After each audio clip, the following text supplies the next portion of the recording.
Tatlo ang sugatan ng sumalpok ang isang bus sa isang motorsiklo sa may Quezon Avenue sa Quezon City kagabi.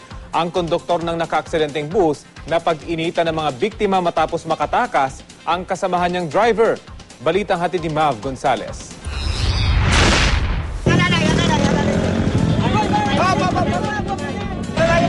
Wala nang ibang nasabi ang babaeng ito matapos masagasaan ng bus ang sinasakyan niyang motorsiklo sa northbound lane ng Quezon Avenue pasado alas 8 kagabi. Ang dalawa pang sakay ng motorsiklo, lapnos ang mga balat. Kumat kasi yung bus kanina nung pag-akit doon sa may ilalim, sumagi doon sa may likod ng motor. Nang makumpirma ng bus driver na may nabangga nga siya, huminto ito may ilang metro ang layo at tumakas. Kaya ang napagbuntunan ng mga kasama ng babae, ang kawawang konduktor ng bus.